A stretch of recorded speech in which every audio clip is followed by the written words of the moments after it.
Mega bintang Cristiano Ronaldo angkat bicara mendukung PSSI, laporkan wasit Al-KF ke FIFA, jejak kontroversial wasit Indonesia vs Bahrain, hasil imbang vs Bahrain, Indonesia dirugikan wasit. Kontroversial Ahmed Al-KAF dimulai ketika memimpin pertandingan Arab Saudi kontra Thailand di Piala Asia U23, 2020.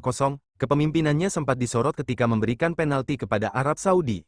Selanjutnya, Cristiano Ronaldo pernah dibuat kesal kepemimpinan wasit Ahmed Al-KAF pada pertandingan Liga Champions Asia 2025 antara Al-Nassr vs Al-Ain.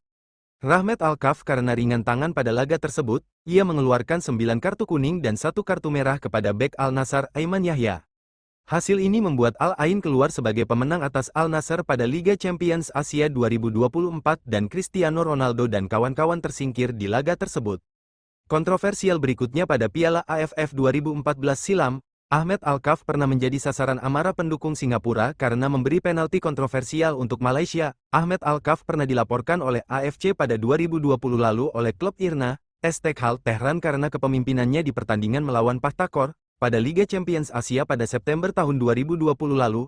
Istiqlal Tehran kalah 1-2 dari Pakhtakor. Kekalahan ini dinilai tak lepas dari kepemimpinan Ahmed Al-KAF.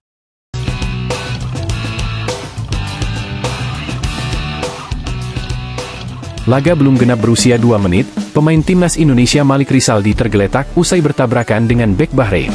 Pertandingan sempat terhenti 3 menit untuk memberikan perawatan kepada kedua pemain. Saat laga dilanjutkan kembali, Bahrain mulai menyusun serangan ke pertahanan Indonesia meski belum ada peluang yang berbahaya. Indonesia juga beberapa kali menguasai bola, namun upaya Garuda masih bisa dipatahkan oleh pemain Bahrain. Hingga menit ke-10, skor tanpa gol untuk kedua tim masih bertahan.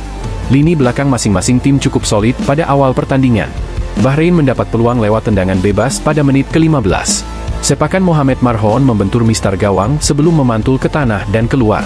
Wasit mengesahkan kejadian itu sebagai gol karena bola lebih dulu memantul di dalam garis gawang. 0-1 Indonesia tertinggal. Permainan Indonesia terbilang buntu dan tak berkembang sehingga kesulitan untuk membangun serangan berbahaya. Hingga water break pada menit ke-30 pasukan Garuda belum membuat satu pun tembakan. Usai rehat, Indonesia masih kesulitan keluar dari tekanan Bahrain yang menerapkan pressing tinggi. Para pemain Indonesia dibuat tak leluasa mengalirkan bola. Bahrain berpeluang menggandakan keunggulan pada menit ke-41.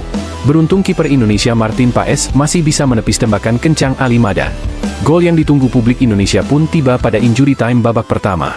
Diawali kemelut di mulut gawang Bahrain, Ragnar Oratmangoen melepaskan tembakan jarak dekat yang tak mampu dihalau kiper Bahrain Ibrahim Lutfallah. Sepakan Oratmangoen sekaligus mengakhiri babak pertama dengan skor imbang 1-1. Di babak kedua, Rafael Struijk mencetak gol di menit ke-74 namun dibalas oleh Bahrain di menit tambahan. Skor imbang 2-2 pun menjadi hasil akhir laga ini. Indikasi kecurangan wasit terlihat pada tambahan waktu 6 menit, namun wasit baru meniup peluit panjang nyaris pada menit ke-99. Bagaimana menurut kalian? Dicurangi wasit lagi, PSSI meminta FIFA investigasi wasit dan tuan rumah Bahrain. FIFA secara resmi memberikan hukuman kepada Federasi Sepak Bola Bahrain, BFA, karena adanya penggunaan laser dan peluit dari supporter di laga melawan Jepang. Supporter Bahrain menyalakan laser berwarna hijau yang menyoroti beberapa pemain Jepang dalam pertandingan kedua grup C putaran ketiga kualifikasi Piala Dunia 2026 zona Asia di Stadion Nasional Bahrain, Riffa, 10 September 2024. Pendukung tuan rumah juga meniup peluit yang sangat mengganggu jalannya pertandingan. Meski mendapatkan teror dari supporter tuan rumah, Jepang tetap tampil perkasa. Jepang sukses menang telak dengan skor 5-0 atas Bahrain. Pelatih Jepang, Hajime Moriyasu, sempat kecewa dengan sikap supporter Bahrain yang menyalakan laser kepada anak-anak asuhnya. Kekecewaan itu ternyata terdengar oleh FIFA. Konfederasi Sepak Bola Dunia itu langsung memberikan denda sebesar 10.000 franc Swiss atau sekitar 182 juta rupiah kepada BFA atas 2 pelanggaran selama pertandingan, yakni laser dan peluit. Dilansir dari GDN Bahrain, FIFA menyayangkan adanya penggunaan laser berulang kali dan peluit dari tribun selama pertandingan. FIFA memberikan hukuman sebesar 10.000 franc Swiss kepada BFA atas terjadinya 2 pelanggaran laser dan peluit di laga Bahrain versus Jepang. Setiap pelanggaran mendapatkan hukuman sebesar 5.000 franc Swiss, tulis GDN Bahrain, Rabu, 9 Oktober 2024. BFA menyayangkan adanya pelanggaran yang terjadi dalam laga Bahrain versus Jepang. Meski begitu, BFA tetap memberikan apresiasi kepada peran besar supporter yang mendukung Bahrain langsung ke stadion. BFA menyerukan kepatuhan penuh terhadap instruksi yang diberikan oleh petugas keamanan di stadion selama pertandingan untuk supporter. Sebelum laga, PSSI sudah mewanti-wanti pada tuan rumah dan wasit agar terlaksana pertandingan yang fair play. Namun wasit nampaknya sudah kong kali kong dengan tim tuan rumah. Bagaimana menurut kalian? Negara tetangga makin pusing, pelatih Jepang yakin Indonesia lolos Piala Dunia 2026. Negara jiran Indonesia, seperti Malaysia, Thailand dan Vietnam, bisa jadi semakin dibuat pusing. Sebab, pelatih timnas Jepang, Hajime Moriyasu, memprediksi bahwa timnas Indonesia akan lolos otomatis mendampingi negaranya ke Piala Dunia 2026 mendatang.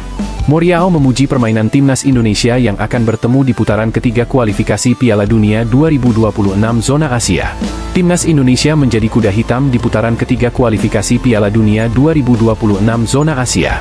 Tergabung di grup C bersama Jepang, Arab Saudi, Australia, Bahrain, dan China, ranking FIFA timnas Indonesia menjadi yang terendah. Indonesia awalnya tidak diunggulkan untuk lolos karena berada satu grup dengan 3 tim raksasa Asia yang difavoritkan untuk meraih tiket ke Piala Dunia 2026.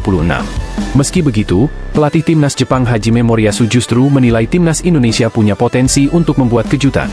Hajime Moriyasu mengakui bahwa tim merah putih kini menjadi kuda hitam di grup C.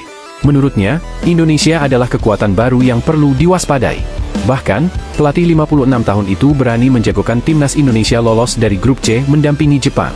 Timnas Indonesia akan lolos ke Piala Dunia 2026 bersama Jepang dari grup C babak ketiga kualifikasi Piala Dunia 2026 zona Asia, kata Hajime Moriyasu kepada media Jepang, Nikkei Asia, dilansir dari Japanese Station.